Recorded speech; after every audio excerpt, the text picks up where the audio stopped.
Des enfants ont pu glisser sur le sol du Grand Palais à Paris et pour cause, le magnifique bâtiment a été transformé en patinoire géante pour les fêtes. 800 mètres carrés de glace, de quoi rêver sous la verrière mythique. Les grands aussi ont le droit de chausser les patins et ils sont émerveillés. François Miguet, Raphaël Durosel. Sous la verrière du Grand Palais, c'est la plus grande patinoire de France. L'équivalent de 9 terrains de tennis. Bienvenue au Grand Palais des Glaces. Et s'ils ne sont pas tous des professionnels du patin, les premiers visiteurs mesurent la chance qu'ils ont de glisser au beau milieu d'un monument national. Fabuleux, on essaye quand même de transmettre aux enfants qu'ils ont énormément de chance de patiner dans ce cadre-là. Généralement, je viens voir des expos ici, c'est pour ça que je trouve que c'est une super bonne idée. La beauté du lieu, les enfants, eux, ne s'en soucient guère.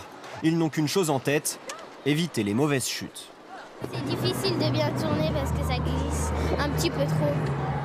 Il aura fallu moins d'une semaine pour construire cette installation hors norme. Distribution de vin chaud. À la vôtre.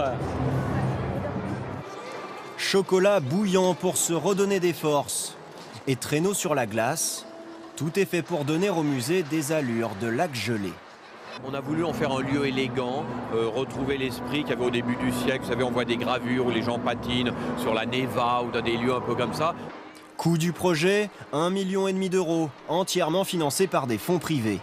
D'ici la fermeture, le 6 janvier prochain, les organisateurs espèrent faire venir au moins 150 000 patineurs.